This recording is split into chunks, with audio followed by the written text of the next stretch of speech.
In fact, one of our own members in the PYM from a different chapter outside of this country was denied entry into the US. And they think that this phases us. They think that Palestinians do not know borders. They think that borders matter to us as a people. What they don't know is that we will find whatever way we can to speak to one another, to gather, to convene, to build shared politics, identity, vision, and strategy, and that no border, no government, no entity will ever get in the way of our liberation.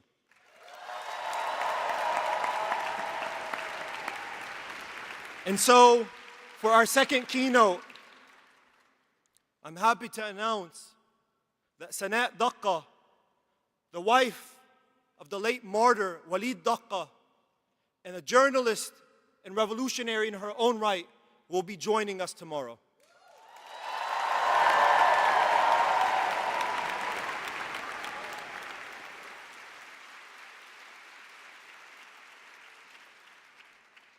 I'm sure many of you know Walid's story, Walid and Sanat's story, and I won't tell it here today because we are going to speak about it and she will speak about it tomorrow. But the irony of it all, that after years of trying and through a process of smuggling Walid's sperm out of prison, they were able to conceive their daughter, Milad.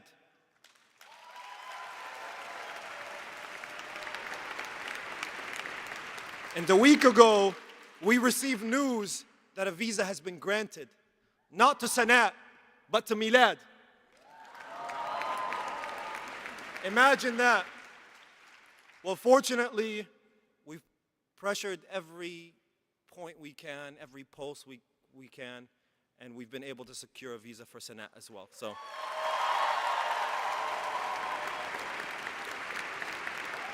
barring any unforeseen circumstances, and there are many unforeseen circumstances, barring any of them, she will join us tomorrow. So I want to give you all that news. Now we will move to our first plenary panel, the war on Palestine. We're going to take, I think we're ready to go actually. We might not need a few minutes to transition, but take this moment to stay in your seats or near your seats, to stand up, to stretch, while we get situated for our next plenary panel. Thank you.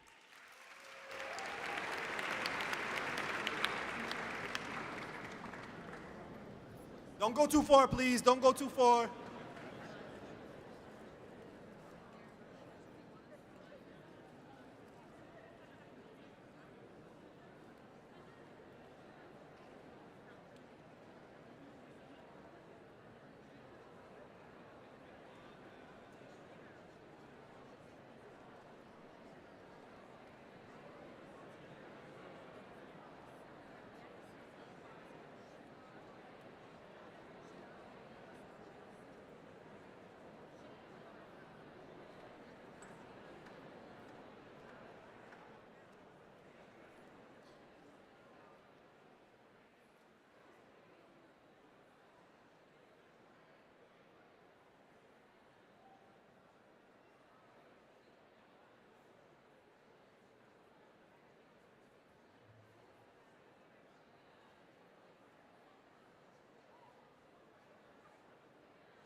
Okay, momentary break is over. Free, free Palestine! Free, free Palestine! Free, free Palestine! Free, free Palestine! The only way to get y'all's attention is through chants. It's like we gathered the most activist-y, movement-oriented people in one room, and that's all of you. So, free, free Palestine! Free, free Free, free Palestine! Viva, viva Palestina! Viva, viva Palestina! So our next panel, or our first plenary panel, the war on Palestine.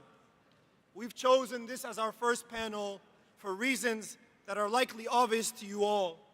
But to reiterate, we must ground ourselves in the conditions of our people, especially throughout this genocidal war, and to understand their reality so that we can craft a path forward that aids in their continued presence and steadfastness on the land. I now will pass the microphone to Laura Khouri, who is doubling as our moderator for this panel, and will introduce our speakers. Thank you, everyone. Hello, everyone. Welcome to our first plenary, the war on Palestine. We know that for over a century, our people have been facing a war, displacement, occupation, but never before have we faced a genocide of such catastrophic destruction. Many people refer to this as the second Nakba, this latest aggression on the people of Gaza that destroyed every aspect of life, with continuous Zionist land theft in the West Bank, imperialist collusion, and systematic annihilation of the Palestinian people, land, and life. So today, this discussion will ground the rest of the conference in the material conditions that led up to the October 7th and to the war that we see today, the current situation on the ground, not just in Gaza, but also in the West Bank, in Jerusalem, and occupied Palestine. I'm honored to be joined by our guest speakers today. Please help me in welcoming Mustafa Barghouti, physician and activist, the Secretary General and co-founder of the Palestinian National Initiative, a member of the Palestinian Legislative Council, and the president of the Union of Palestinian Medical Relief Committees. We will also be listening to a few words by Dr. Ghassan Abu Sitta, British Palestinian multi-award winning plastic and reconstructive surgeon, and a passionate and active humanitarian who has served our people and worked as a war surgeon in numerous conflict zones, including Syria, Yemen, Iraq, South Lebanon, and the Gaza Strip.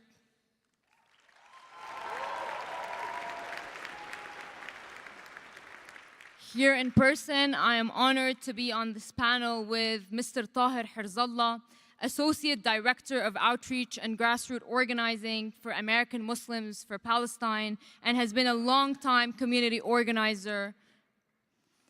Mr. Jehad Abu Salim,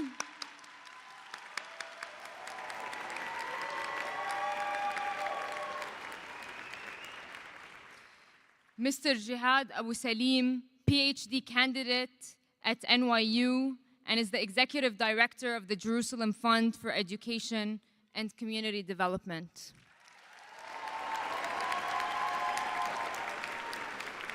Welcome, and I'm looking forward to our discussion.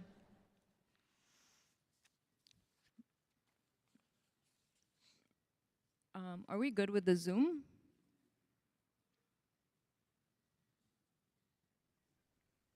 Okay. I'm with you. Okay. Hi.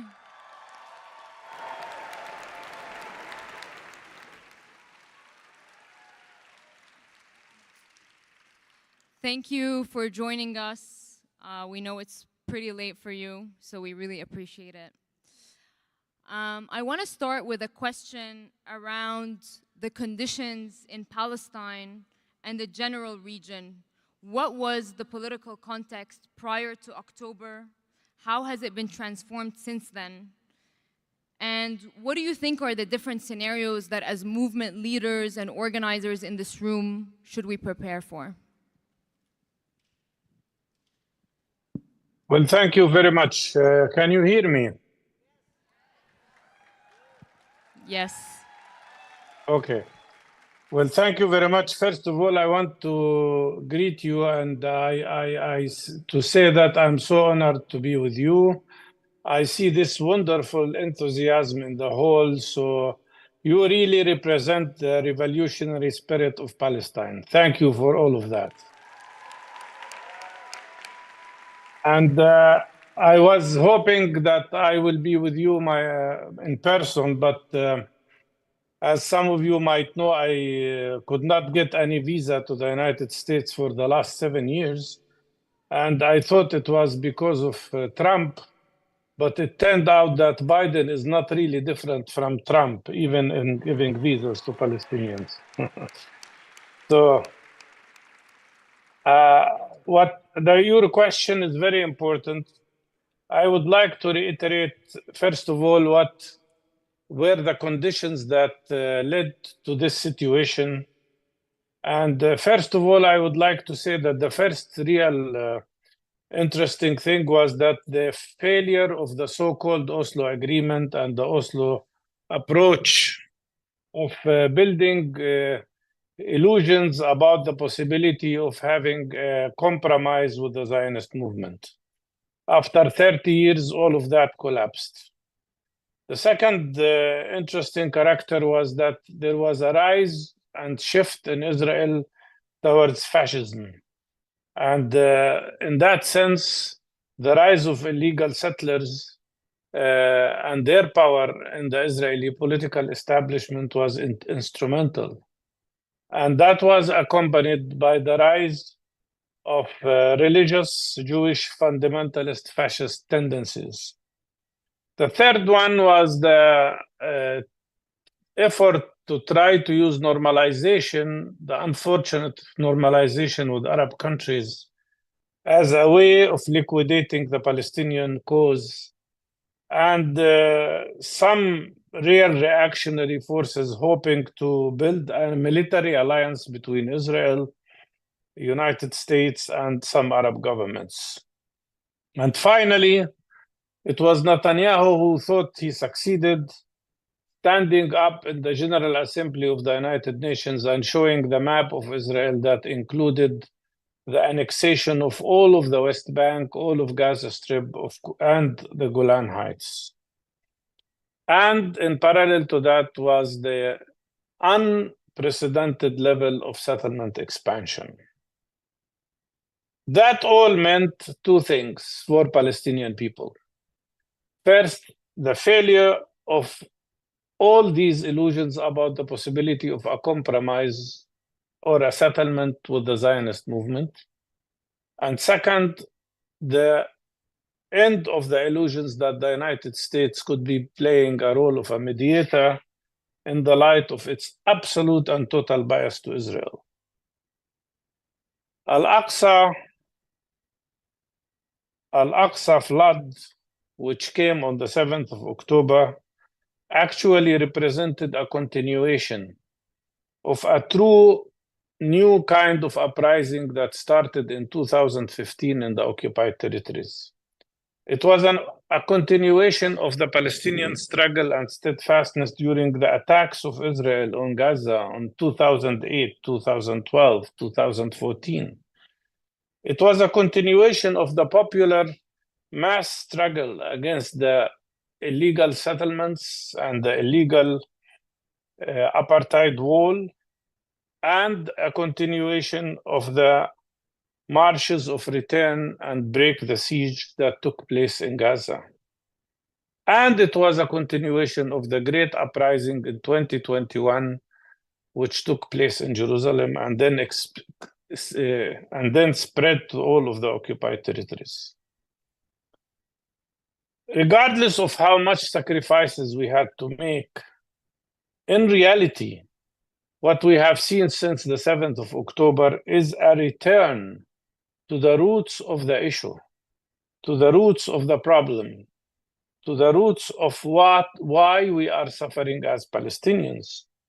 And that is not only the occupation and not only the system of apartheid that we've been subjected to, but more than that, it's a return of the consciousness and the understanding that what we face is what our people have been facing since the end of the 19th century, which is nothing but the settler colonial project that we have to stand up and fight against.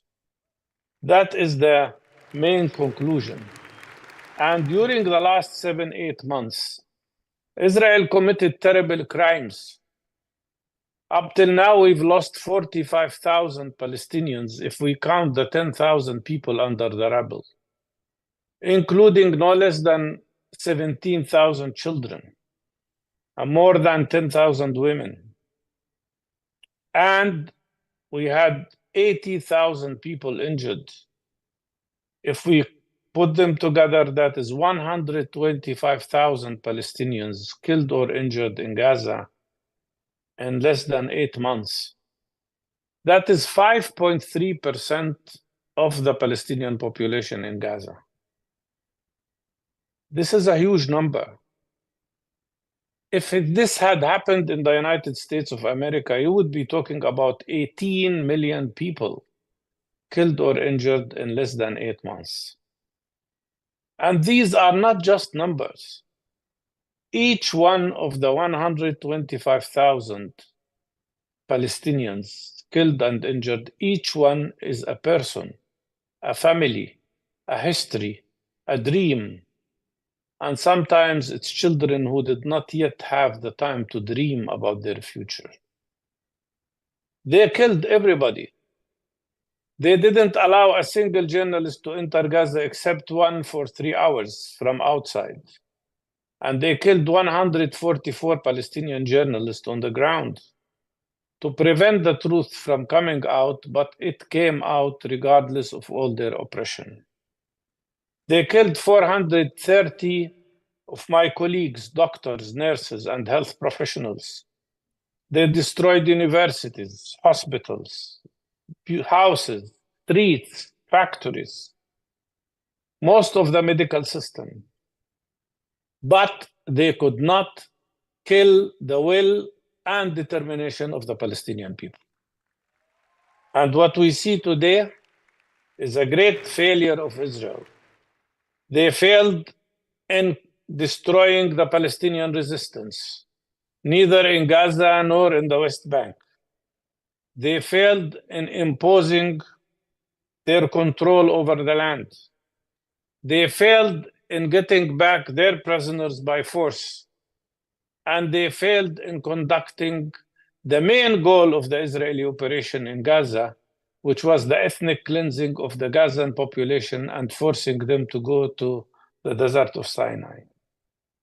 The failure is the title of what has happened to the Israeli army in Gaza.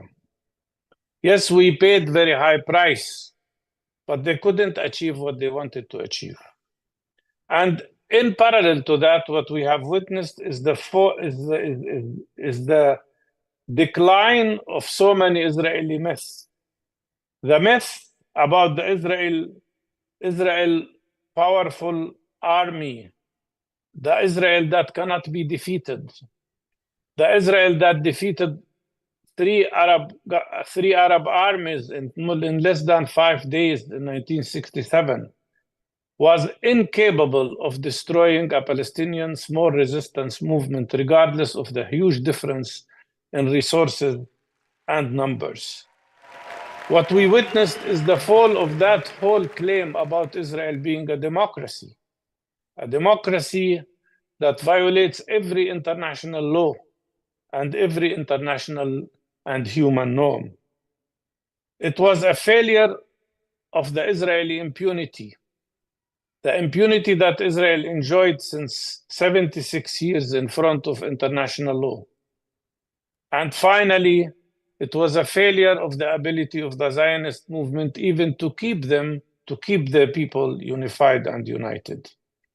On the other hand, what we have seen during the last 8 months is the re-energization of a whole generation, a whole Palestinian generation, a whole Arab generation, and a whole international young generation. And what we see in this hall today is a reflection of that. an uprising that is unprecedented, and a popular youth movement that we did not see since maybe the Vietnam War and since the rise of the solidarity movement with the anti-apartheid struggle in South Africa. Our struggle today as Palestinian people, our struggle today and our revolution is not only to end occupation and is not only to bring down this system of racism and discrimination, and not only to eliminate the results of the ethnic cleansing that took place in 1948, but more than that, it is now, as every Palestinian must understand, about a struggle to bring down the whole system of settler colonialism that has been attacking our people during more than 100 years. And the role of the Palestinian diaspora today is even bigger than any time before. I know that many of you have felt during many decades, during the last maybe 30 years, you felt marginalized, you felt that you are outside the ranks of the Palestinian decision-making. You were ruled out from the possibility of participating in a democratic process in Palestine. And all of that, of course, or to a large extent, was related to the terrible system of Oslo process that divided our people and marginalized many of the Palestinians. But today, the roads are open for reunifying all the efforts of all Palestinian people, whether they live in 1948 areas, whether they live in the occupied territories in West Bank and Gaza and Jerusalem, or whether they live like you do in the diaspora. Our future is one, and our struggle is one, and we have to all be unified. And whether you are men or women, young or old, students or teachers, workers, business people, lawyers or doctors, there is a very big opportunity for each one of you now to participate in the Palestinian struggle. And the way to get there is through unity of our activities and unity of our work and unity of our struggle. And there are three arenas which I feel very important for our diaspora. The first one is to continue to bring to everybody in the world the true narrative about the reality of Palestine and the true narrative about the heroism and the struggle of the Palestinian people. Second, it's to do everything that one can do to influence the people with media, with social activities, and especially to influence the younger generation. And third, to transform this wonderful and amazing energy that we have seen in different universities, that we have seen in the streets of different cities in the United States, to transform all of that into a powerful boycott, divestment, sanctions movement against the Israeli establishment in every possible way. BDS is the way. Boycott, divestment, sanctions is the way to translate solidarity into a material effect that affects Israel. And it is a movement that is growing worldwide now, everywhere in the world, in Europe, in Asia, in Latin America, in North America, everywhere. I've just participated a few days ago in a huge, wonderful conference in South Africa, which declared the creation and the initiation of a global anti-apartheid movement in Palestine, very similar to the anti-apartheid movement that prevailed and helped bring down the apartheid system in South Africa. And here we're not talking only about bringing down apartheid and occupation. We're talking about bringing down the whole settler colonial system that has affected our people.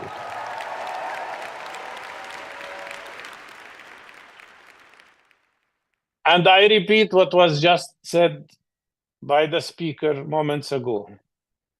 The key point in making your work and your struggle effective is organization. The main difference between us and the Zionist movement that it is so well organized, and we have to be even better organized.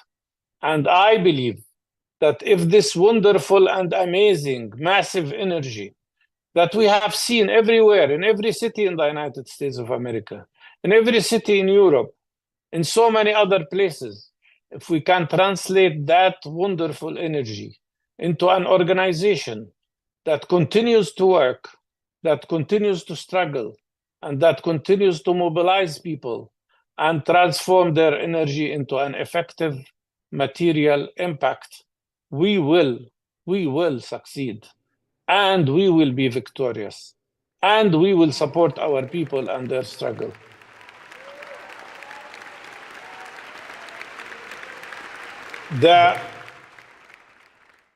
What we need now is the integration of all our people, as I said, in the diaspora and in Palestine, to achieve the same goals that I spoke about. And life has shown that the strategy, the national strategy we've been talking about all the last years is the right strategy, is the successful strategy. The strategy that is built on the 4 pillars, the steadfastness of the Palestinian people on the land of Palestine. And I'm so proud to tell you that regardless of the fact that 7 million people or more of our people are refugees that are not allowed to come back to Palestine since the Nakba, regardless of that, our numbers today on the land of historic Palestine is bigger than the number of the Israeli Jewish people. And that's what drives them crazy. That's what drives them crazy, because it means the Zionist movement has failed. Yes, they managed to occupy the land by force, but they could not kick us all out of Palestine. The steadfastness of the people there and helping them and supporting them to stay on our homeland is a key point in our struggle, in our success. The second point is the resistance. In all its forms, resistance is our right, resistance is our way, and resistance is our guarantee to succeed in our future.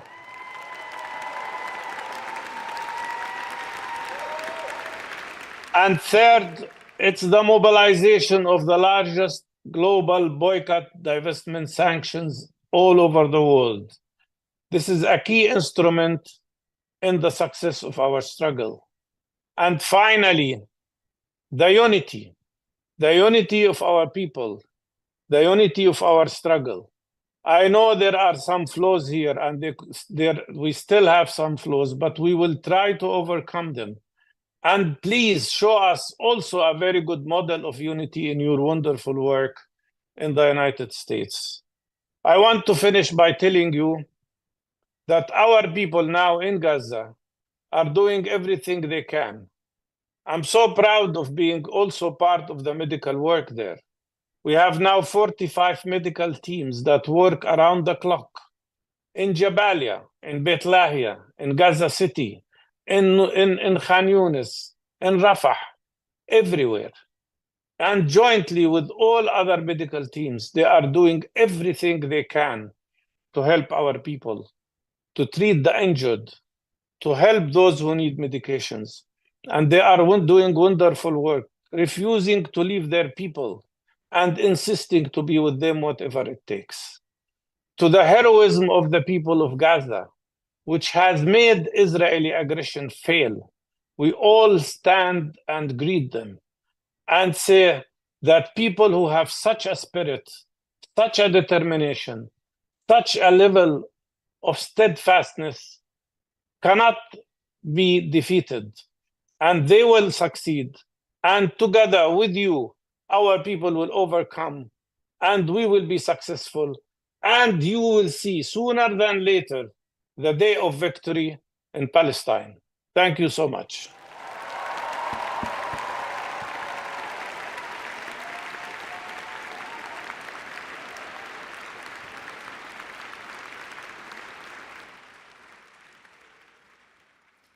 Thank you very much, Mr. Barghouti, for sharing these words. We will now be hearing from Dr. Ghassan Abu Sitta, who will speak a little bit about the decision of the US banning him from entry, just like Mr. Barghouti. And he is also someone who was on the front lines in Gaza very recently. He was in the hospitals where we have seen some of the most destruction happen against all international law and against all, honestly, humanity. So he will be speaking to a more of the material conditions that he saw in the hospitals and the medical aid that Israel wouldn't let in, regardless of the number of injured in those hospitals.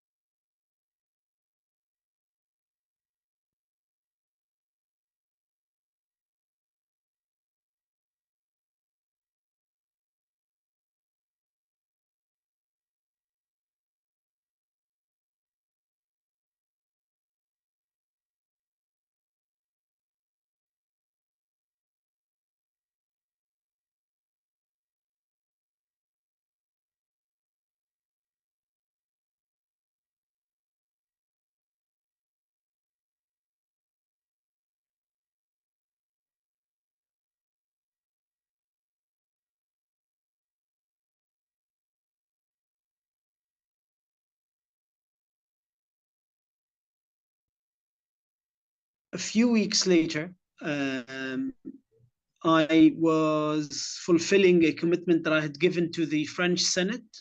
I had been invited by some French senators to speak in the French Senate on Palestine and international law, and to give, again, evidence of what I had seen when I was working in the hospitals of Gaza. And it was then that I was stopped at Charles de Gaulle airport and told that the German government had applied a Schengen-wide ban on me. And the Schengen area is bigger than the European Union area because it includes the European Union plus Switzerland and Norway. And that administrative ban, by the nature that it's an administrative ban, did not have to receive judicial approval before it was made. And so I'd also had an invitation the following week, and I was sent back from Charles de Gaulle back to the UK. I had been invited by the Dutch government, by Dutch organizations to speak at on the 15th of May on Nakba Day in the Palestinian embassy, and then to speak to some parliamentarians and to meet with the head of the UN agency that deals with chemical weapons. And the Dutch government refused to exercise its right to create an exception for me to enter Holland.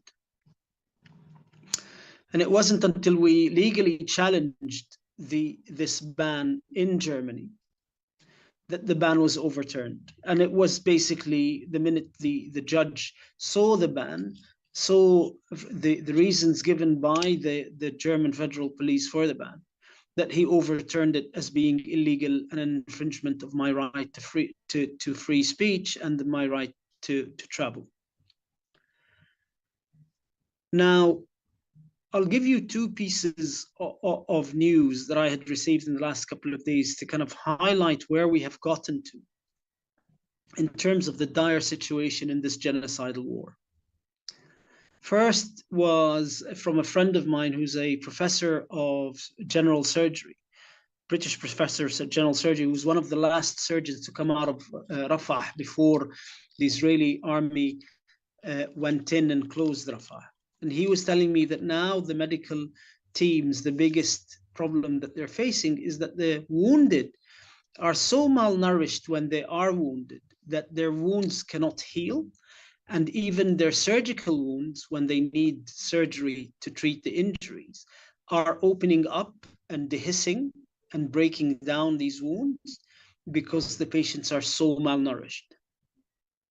I.e., that malnutrition now is so prevalent and so severe that it is now a major risk to the lives of the wounded in Gaza, which shows that as a killing machine, malnutrition and the manufactured famine is not just taking the lives of children, but also taking the lives of the wounded whose bodies are no longer able to heal from their wounds and from their surgeries because they've become so malnourished.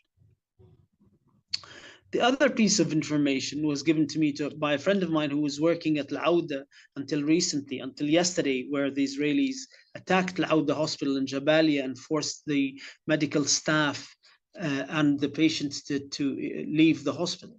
He was saying to me that half of the amputations that he does are for injuries that he believes were at some stage reconstructible and manageable, but that these patients had spent so long, weeks and some of them months, not being able to access healthcare because of the destruction of the health system, that the infections had set in and gangrene had set in, and that he's now having to amputate what he believes were previously reconstructible injuries.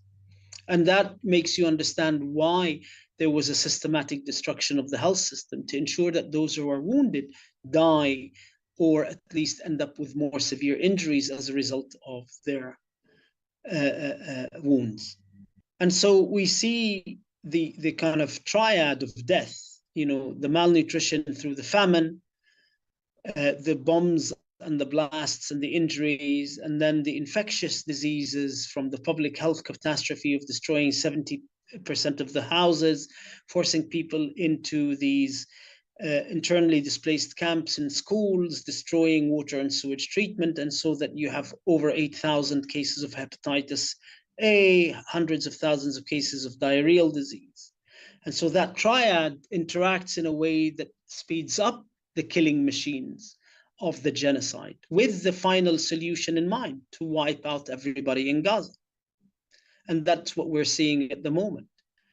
The United States, the United Kingdom, have ensured that this genocide continues into its eighth month, unhindered and unimpeded, so that it reaches its aims of eliminating everybody in Gaza. And that's what it's doing. Attempts by the United States to create a kind of veneer of humanitarianization of the genocide is just a public relations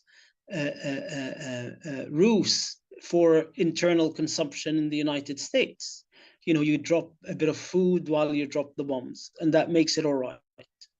So what distinguishes this genocide from others is that it's happening in the 21st century, that the genocidal project seems to be like an iceberg, where Israel is the most visible tip of the iceberg, but the rest of the genocidal iceberg is made out of these countries that constitute the axis of genocide: the United States, the United Kingdom, France, Germany, Canada, Australia, and of genocide enablers, institutions and individuals whose jobs it is in these countries to ensure that the voices of the victims are silenced, the voices that call for an end to the genocide are silenced and punished, and examples are made out of them.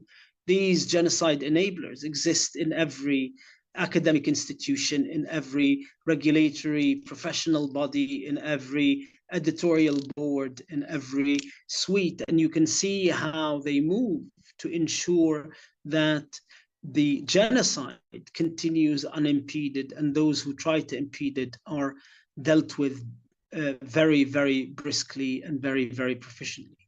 Now, it is our job everywhere in North America and in Europe to ensure that that does not happen, that for once, now that the world is listening. You see, we've been talking about this for 76 years. The difference is now that the world is listening. And that's why we need to talk now. We need to organize, we need to mobilize, we need to inform, because the populations in the world, and more importantly, young people in the world, are shocked at the moral outrage that is being perpetrated in Gaza. And now is the time to build a movement around this sense of moral outrage that we see in the campuses, we see on the streets every weekend when people come out to demonstrate in London or in Paris or in Germany or in Holland.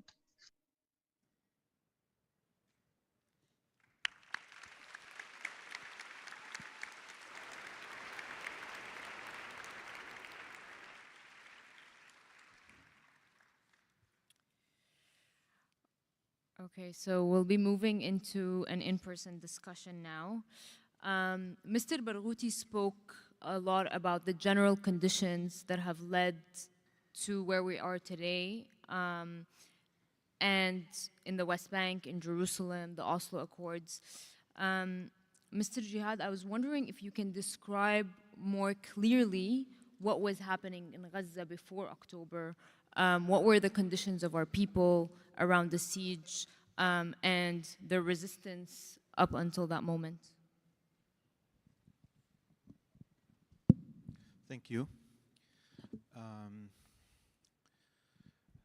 I could start by talking about the recent years preceding October.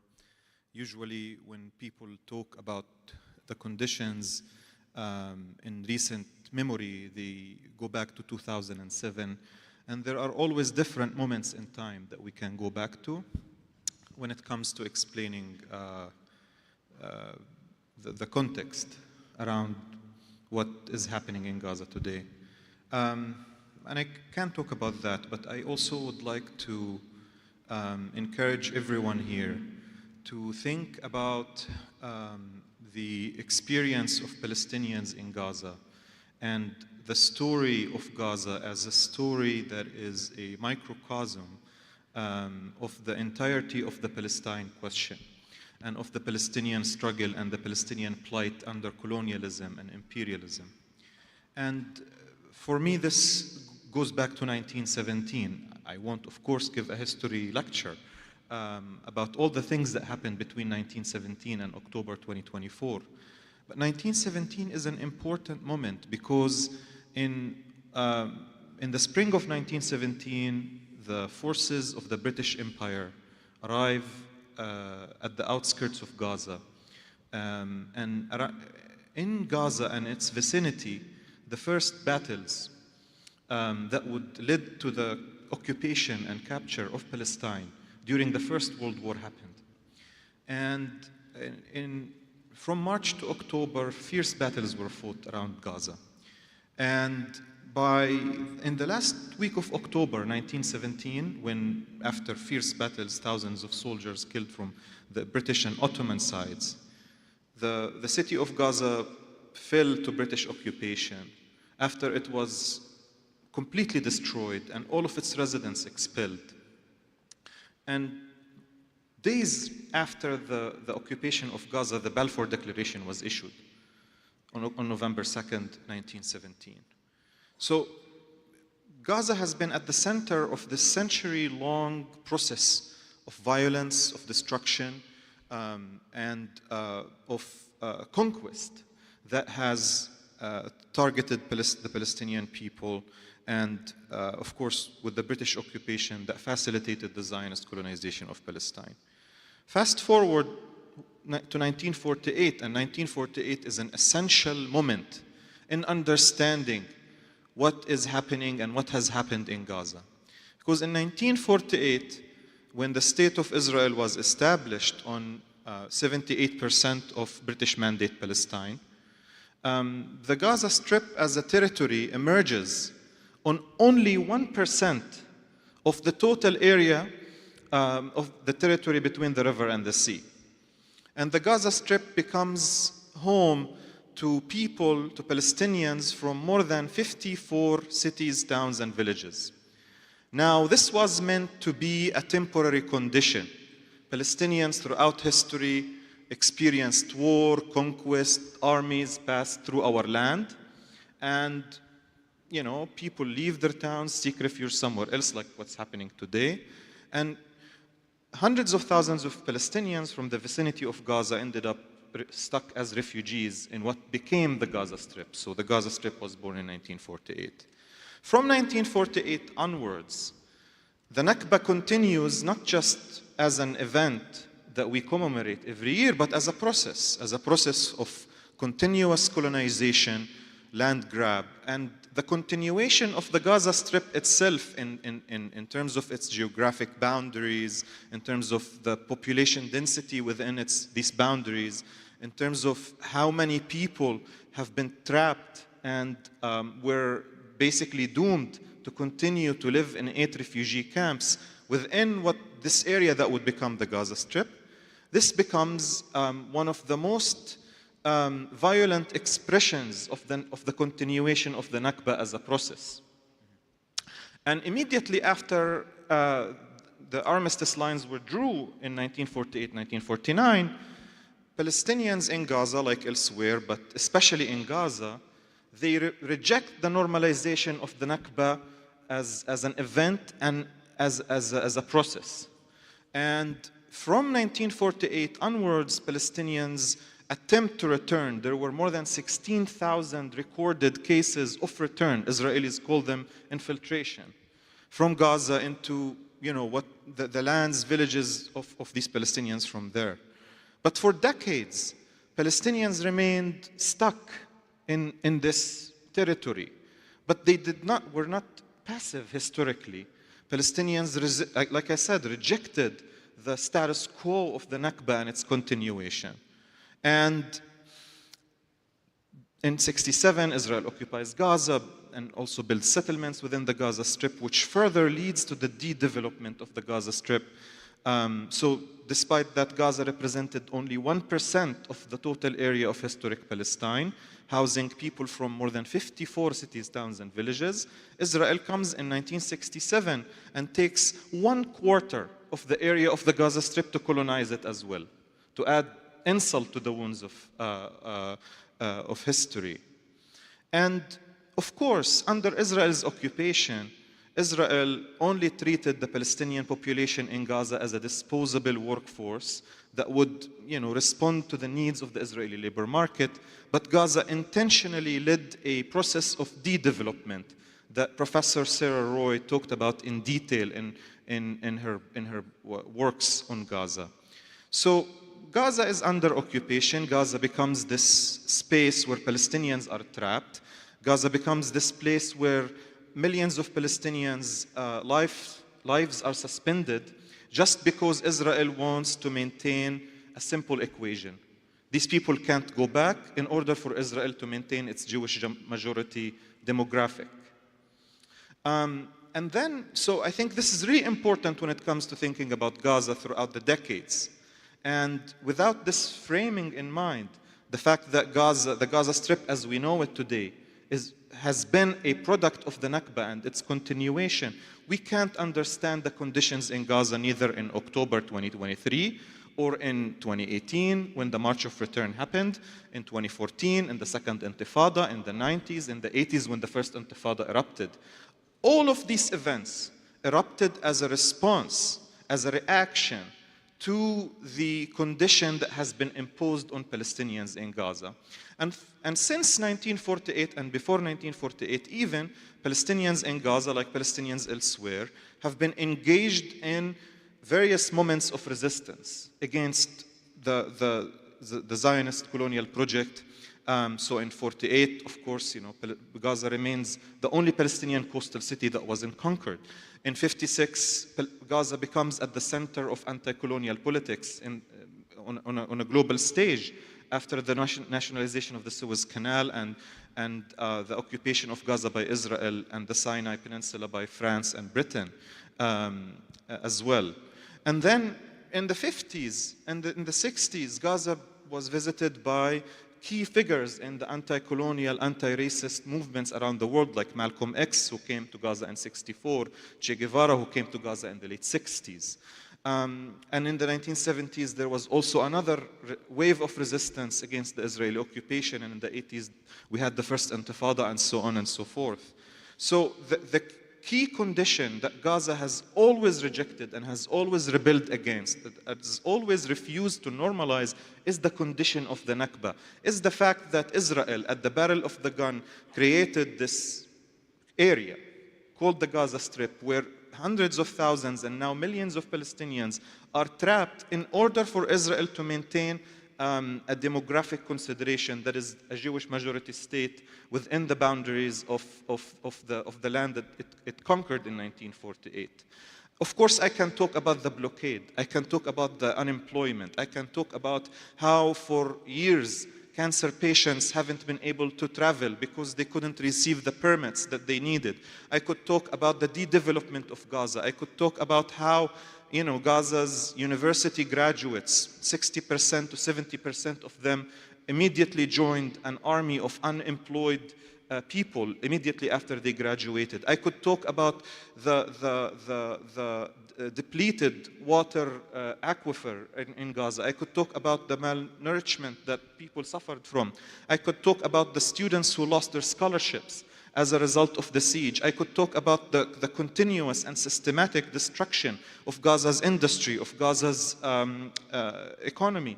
I could talk about the isolation of Gaza from the rest of Palestine and, of course, from the rest of the Arab world and the entire planet. I could talk about all of these conditions, but these conditions, they varied throughout the decades, but they have always been symptoms of the fact that Gaza was created, the Gaza Strip was created by the Nakba, and that the Nakba continued in it. And that's why, and I will conclude here, that's why in 2018, when the Israeli blockade on Gaza reached an unbearable limit, Palestinians in Gaza organized marches. And when they named these marches, they did not name them the Great March to End the Blockade. They named it the Great March of Return because of the understanding that at the very root of the Palestinian plight in Gaza was the fact that the Gaza Strip's ordeals and problems and challenges that Gaza has been facing for decades was a product of the Nakba as a process that continues into the present and will continue into the future. And, we had a lot of conversations about Gaza in recent years, especially about its future, and I wrote about that a lot. And one of the, I think, biggest questions that has been raised was about what is the future of Gaza in terms of its population. The population of this area, the Gaza Strip, was projected to double in 2050 from 2.2 million to 4.5 million. What does this mean? This means that the Gaza Strip today, as one of the areas with the highest population densities in the world, would become a place where the population density rate is around 6,000 people in a square kilometer. That would double in 2050. So we're talking about 12,000 to 13,000 people living in a square kilometer. Imagine that. In square mileage, that's, we're talking about, 13,000 becoming 35,000 or something like that. And all the scenarios were nightmarish. Gaza's water ran out. 99% of Gaza's water was unsuitable for human consumption. Space was running out. And there was no serious conversation in the international community about the future of Gaza.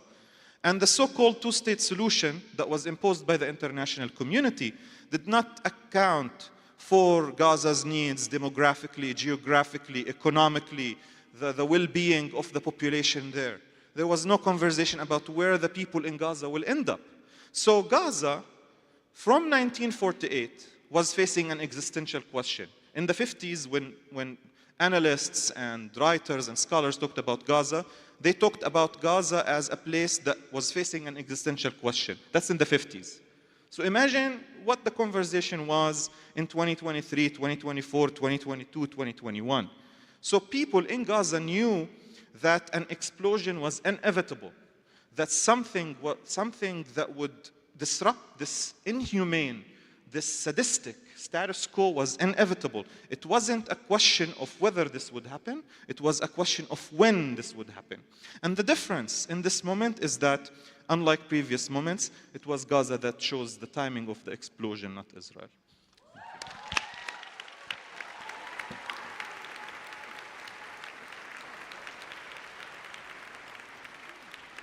Thank you very much for this contextualization. I'm going to come back to the region because we're going to dive deep into that. But I want to zoom out a little bit because we know that this war, the heart of this war was Gaza. It exploded into the region, the West Bank, Jerusalem, and other parts of the Arab world. But we also saw, we spoke earlier about the 7 million refugees that are outside of Palestine. We saw a war on these refugees wherever they were. We saw assassinations in Lebanon, in Iraq, etc. And we have a lot of refugees here. And we saw that the axis of genocide that we spoke about earlier not only supports genocide there, but is repressing Palestinians wherever they are. So can you speak a little bit about, what this war has looked like leading up to October here in the US or North America and Europe, and what it would look like for the diaspora? Thank you. Thank you, Laura. Bismillah ar-Rahman ar-Rahim. I actually want to first start by just expressing my humble gratitude to you and to the incredible team of organizers of this conference who have done such a tremendous job, honestly, putting this together. We have someone in our organization who always says, it's Palestine, it deserves more. And when you organize something this beautiful, something this powerful, it really meets the standard of what Palestine deserves, and I appreciate what you guys have done.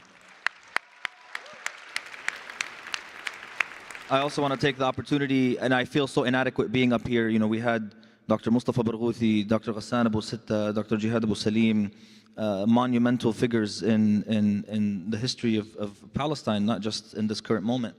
And I want to thank and appreciate and honor Dr. Rabab Abdel Hadi, who's sitting here in the front, who has been such a stone figure in the struggle for Palestine in America. I salute you. I salute you.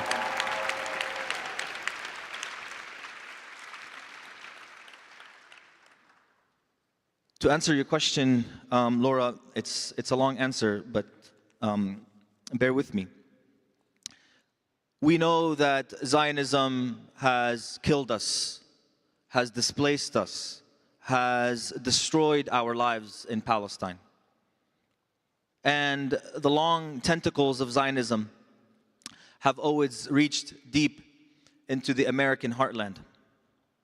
Like no other place in the world, Zionism has penetrated the depths of American society, economics, and politics for decades. But it makes sense, though. It makes sense because without America, there would be no Zionist project.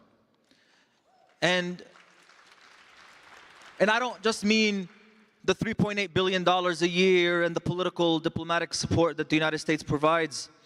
I'm speaking fundamentally. At its core, the Zionist settler colonial project is based on the white European settler colonial project of North America.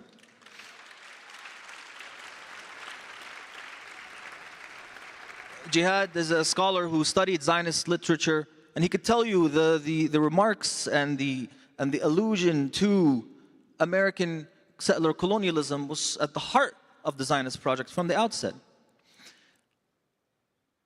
And so, therefore, any light, any truth that exposes this reality and the lies of the Zionist narrative, to them must be immediately extinguished. Be it in academia, film and TV, primary schools, social media, the corporate world, and most importantly, in government, where the decisions are made. Zionism had to reign supreme in order for it to be successful. Any deviation is deemed a mortal and existential threat, because a lie can only continue to be believed so long as other lies are told to hold it up. In the United States, Palestinians and our allies have been fighting a difficult and deadly war against Zionism for more than a century as well. The previous speakers so eloquently gave us the larger frame and history of the Palestinian liberation struggle over the past century. But here, even in North America, on Turtle Island, the Palestinian people who were forced into diaspora, even prior to the advent of the State of Israel, have been a thorn in the side of the Zionist project and American imperialism for quite some time. And allow me to go into that a little bit, because I think it's important for us to understand this moment. Because sometimes when we're at these conferences, we think that this is the first time we've done something, or this is the biggest thing that's ever happened for Palestine and America. And it's monumental for sure, and it's great. But it's part of a longer history of the work that's been happening here for so long. In the 1910s, an organization called the Palestine Anti-Zionist Society was established. And they organized the first recorded protest. The first recorded, I say, because I found it in the New York Times archive. In the United States, at the Hotel Bossert in Brooklyn in 1918. The first recorded protest that I found in the Hotel Bossert in Brooklyn, New York in 1918. And this was in opposition to British imperialism of Palestine and to the Balfour Declaration. The scion of that organization, called the Palestine National League, was established. And in the early 1920s and 1921, they published a book titled The Case Against Zionism, which was meant for larger consumption by the American public. Palestinians didn't just organize in their communities. Palestinians approached elected officials and leaders and met with some important figures in American political history as well. In fact, in 1922, Dr. Fuad Shatara, a Haifa-born Palestinian, testified in Congress at a Senate Foreign Relations Committee hearing, House Foreign Affairs Committee hearing, against the Fish Lodge Resolution, which was the United States' version of the Balfour Declaration. 1921, 22, we're talking about 100 years ago. Palestinians were doing this work. And we've organized, and we've lobbied, and we've campaigned, and we've protested for over a century. We organized student groups. We created organizations. We even established community centers and launched labor strikes in support of Palestine, as the heroic labor movement here in this beautiful city of Detroit did in the 1970s.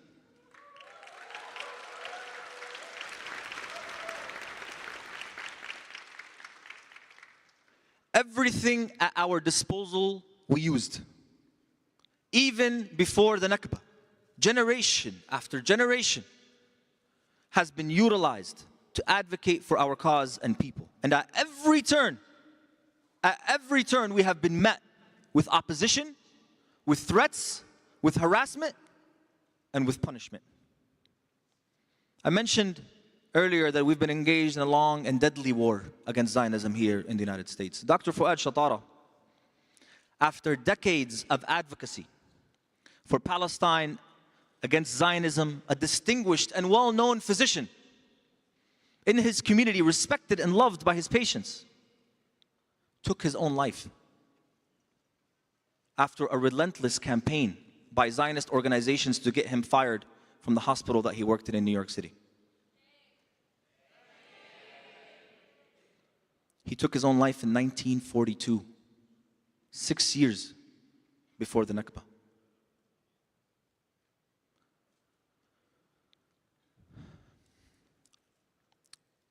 He was 48 years old, and he left his wife a letter, and in it he said, "My nerves are frayed, my health undermined, and I cannot go on any longer." How many of us feel this way right now as we face the relentless onslaught of Zionism today? Zionist repression has been brutal from day one. It's not like they, evolved. They've been bad. There's no teleological progression of brutality of the Zionist assault on our people. We know, many of us, of the horrific assassination of Palestinian American leader Alex Oda in Santa Ana, California in 1985. Irv Rubin and the Jewish Defense League, a designated terrorist organization, bombed his office, killing him in an explosion that shook several city blocks. Why do I mention these stories? I mention these stories not to bring us down or to scare us. I mention these stories because I want to make it clear that the Palestinian diaspora in North America has committed its martyrs for this cause. قدمنا شهداء كمان إحنا يعني. We are an integral part of the Palestinian liberation struggle, and the people who came to North America, the Palestinians who came to the United States, understood their role immediately upon arrival. Because Israel's project of ethnic cleansing assumed that as soon as Palestinians left the heartland of Palestine, that they would remove them from memory, that they would remove them from the equation, that they would erase them for life. But what you have all proven by being here today is that no matter what Israel does to us, we aren't going away.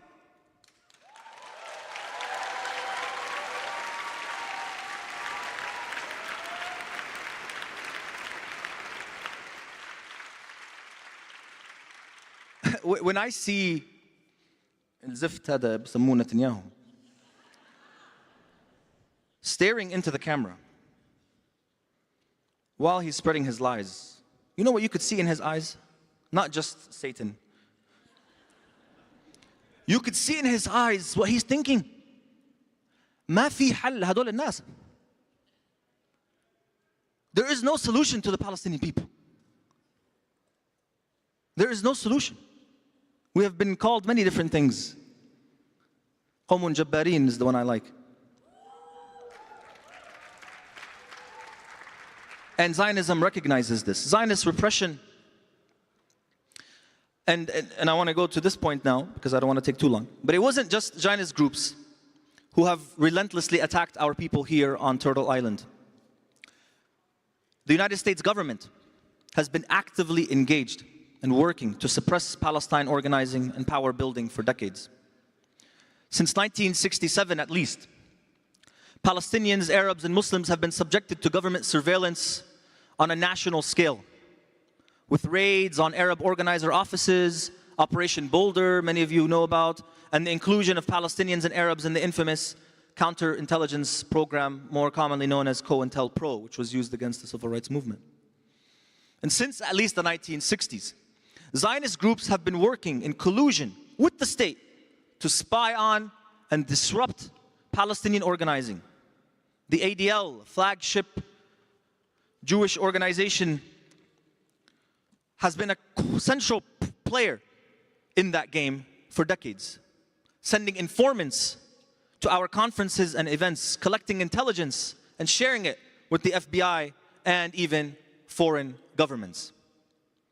In recent years, this war on Palestine has taken shape in new ways, but fundamentally, Zionist tactics have not changed for decades. It's pretty predictable at this point what they will do next, who the key players are. What they do is they identify the main individuals, they assassinate their character, and try to get them criminally prosecuted or canceled. The advent of campus watch groups in the early 2000s that named professors sympathetic to Palestine created an atmosphere of hostility towards free academic thought on the issue of Palestine. Then, failing to stem the changing tides on campus, Zionists worked on a government level to change the definition of anti-Semitism to align with their political project and to criminalize BDS. They've used lawfare against Palestinians and Palestinian organizations seeking to dismantle Palestine organizing in the United States permanently. The LA8, the Midwest 23, the HLF5, the Irvine 11 are among the better known examples, but of course there are many. Despite all of this, before October 7th, the Zionist movement in the United States had utterly failed to crush the Palestine movement. Stephen Salaita recently, in an article, said, if the goal is punishment in and of itself, then the tactic is effective. But if silence is the desired outcome, then Zionist organizations are failing miserably and will continue to fail miserably because nobody is going to stop talking about Palestine.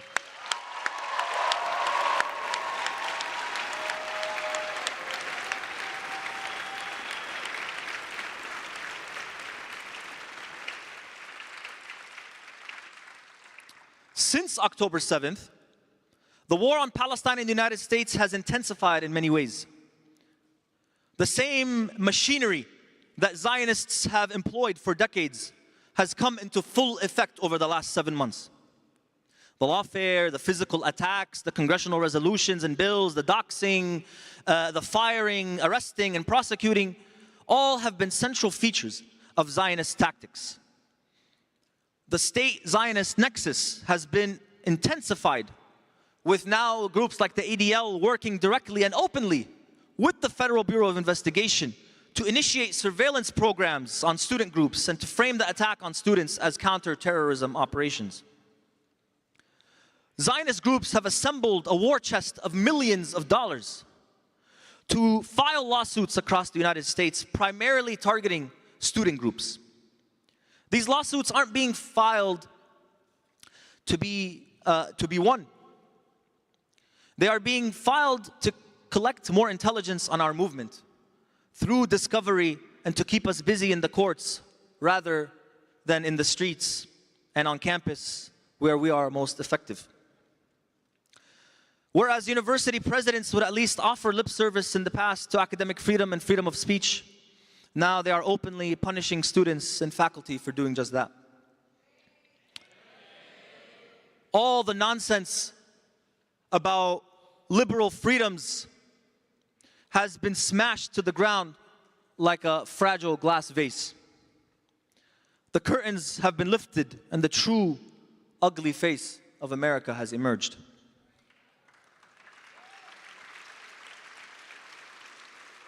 And I'm finishing up. So what lessons do we glean from this history? And what can we learn? Number one, our people aren't waiting for the world to wake up to save us from our misery. For more than a century, we have fought in Palestine and around the world to ensure our survival. We wouldn't be in the position that we are in today without the decades of struggle and sacrifice that we've put in. It is hard to imagine how a small group of people, around 14 million of us worldwide, would be able to mount a campaign of resistance against a powerful nuclear-armed settler colonial project supported by a global hegemon and other global powers for more than a century and still be here talking about freedom, liberation, and statehood, and all of those things being well within the realm of possibility.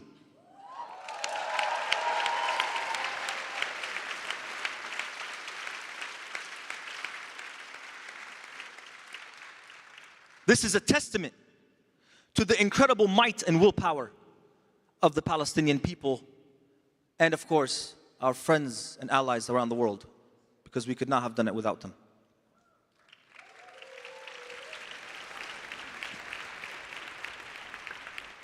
Second,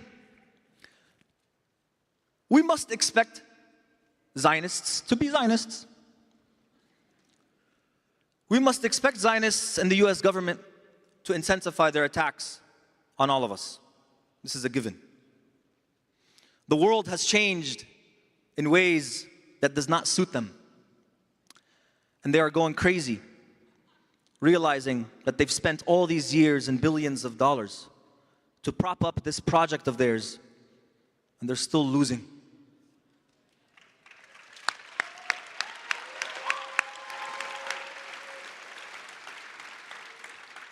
They're losing a public narrative battle. They're losing their ability to control us. And this means that now the gloves are off, and quite frankly, anything is possible.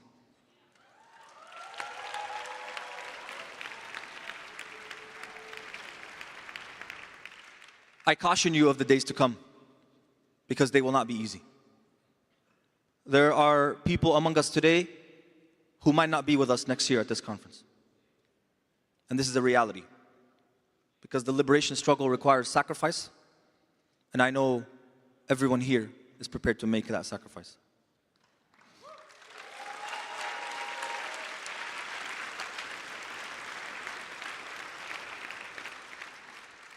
Number 3, and finally,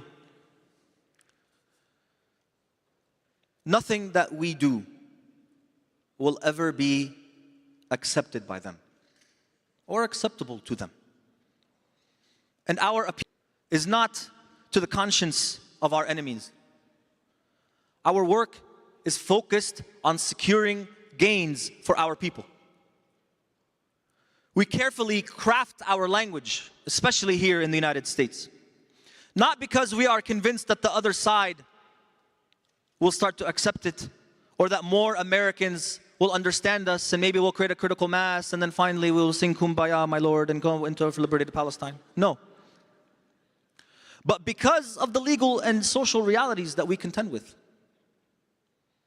For me, the most important thing is the longevity and the maintenance and the growth of our powerful movement. And the things that threaten those are numerous.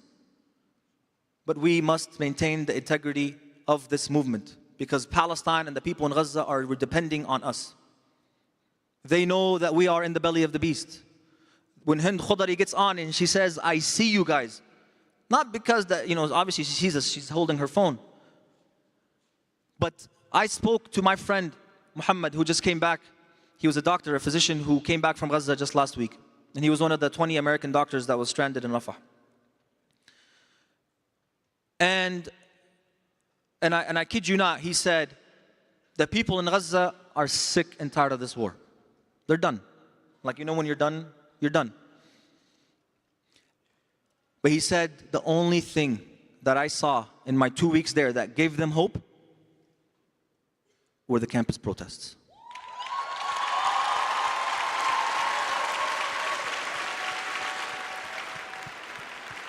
Imagine that for a second. Not the ICJ, not the ICC, not statements from world leaders, not this or that. You!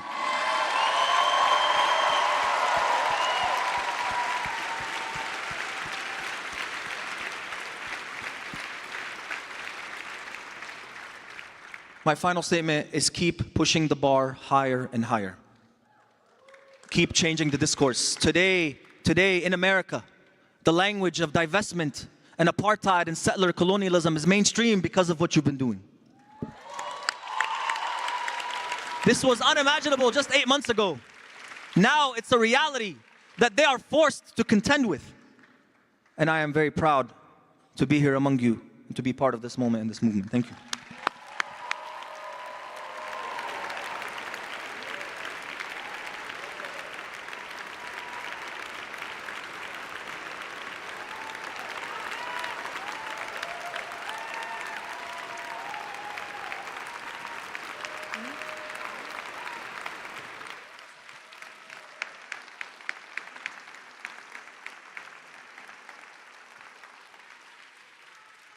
Okay. Thank you for ending us on such a high note. I'm sure there's a lot of things that we could also talk about, but we're going to have to end here. I just want to conclude. There's something really important that you said, which is there was 100 years before us, and there's a lot of ahead of us. And Paulo Freire left us with a really important question, which is what can we do now to be able to do tomorrow what we were unable to do today? And this question is not a rhetorical one. In fact, it is the one that each and every one of us in this room has a responsibility to answer. This conference is a stepping stone for us to start answering these questions. And this is a responsibility that was paid for in blood and martyrdom from our people in our homeland, who every day puts forward the small and big sacrifices necessary to keep the struggle alive. So we know that this current war on Gaza is just one battle in a long war towards liberation, and it is a result of the accumulation of experiences in Gaza, in Palestine, in the Arab region, who is now more coordinated against the normalization that they thought could cancel the Palestinian question. And it is the result of Palestinians building the capacities and organizations necessary to fight this empire. So we have known that we are against an empire, as you said, against repression with endless resources and weapons, but empire knows that it is against a people with endless resolve and commitment to the struggle of liberation. Thank you. Thank you again for being with us today. I'm really honored to have you. Thank you.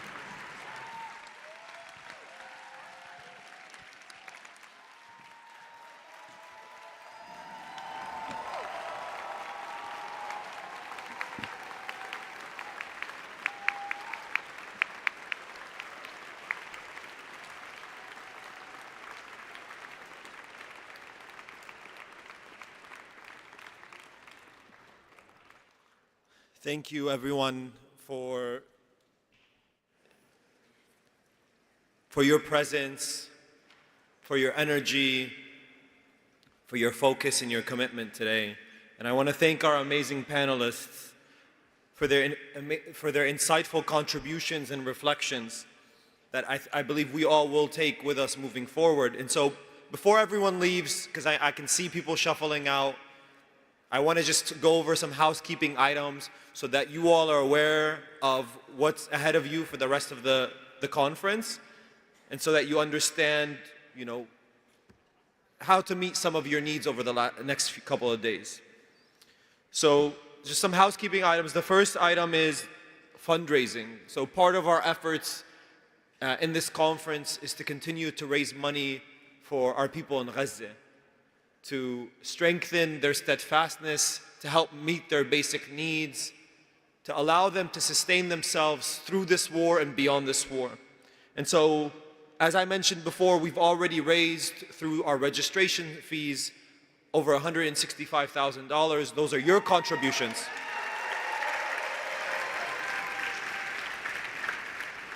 We believe that the role of the diaspora, beyond political struggle, beyond our contributions to changing public opinion and altering the conditions that will allow for us to change policy, our role is also to continue to support the material needs of our people, and that is through actually funding their sumud. And so we want to continue to fundraise throughout this conference. We'll have donation boxes set up, but also you can donate directly through Mecca, the Middle Eastern Children's Alliance's website. It's www.meccaforpeace.org. You can donate directly there, or for check information, you can also find it on their website. Second, I want to talk to you all about the exhibit, the art exhibit that we have that's downstairs into through those doors. We recognize that art and culture are weapons in the struggle for a liberated Palestine, and so we invite you all to view our exhibit of resistance, liberation, art for Palestine, which features artworks that uplift the resistance, resilience, and heroism of the Palestinian people. The works displayed have been submitted from artists around the world, and this exhibit will be on display for the duration of our conference and will be available for circulation across this country. As artists and organizers, we understand the deep history of art and culture and movements for liberation, and we continue that tradition here today. The next item will be some of the basic questions around the venue. So there's free Wi-Fi, public Wi-Fi that's available. It's Huntington guests. There are bathrooms located throughout the building, and I'm sure you all have already found those, but they're right outside the doors. You take a right. Just from some room locations, the medic room And these are also available on our actual website, on the People's Conference website. The medic room is room D1. The childcare room. Childcare is available for free for all of those who have children with them at the conference. You'll only need to make sure you cover the food for your children. The prayer room is room 141, which is across from the childcare room.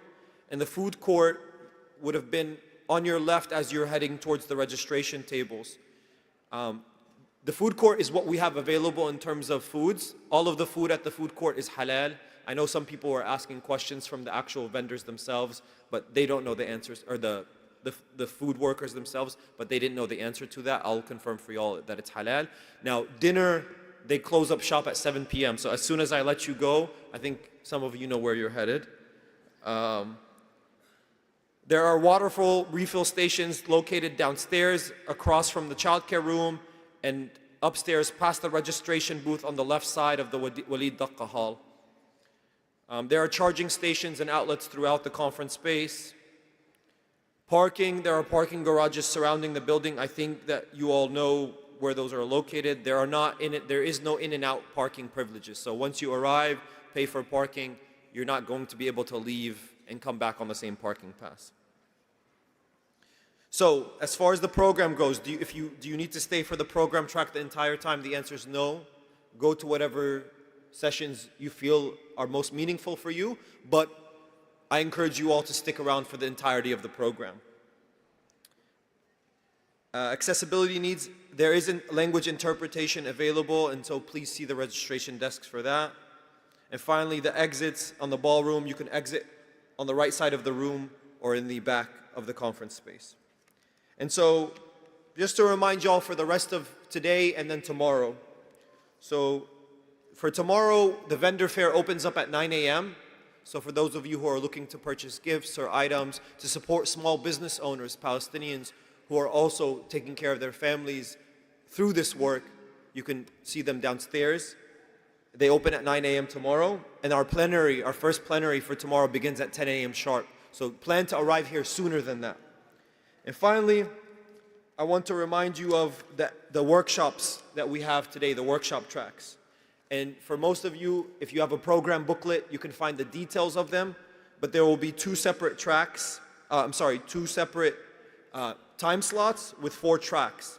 From 6 to 8 p.m., or now it's 6:30 is when our track will start.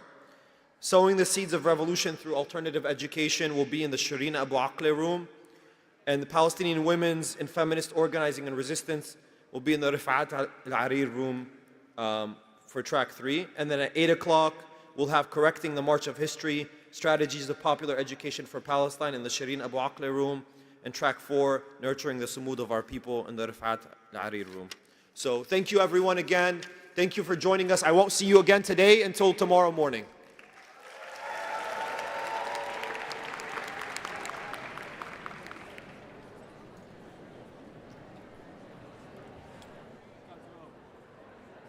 I'm done. And one more thing. We got rid of the Aquafina bottles. I know a lot of you were concerned about those things. But this is what it means to hold ourselves accountable and to be engaged constantly. We need all eyes and ears on our work. So appreciate you all. Thank you and see you tomorrow morning.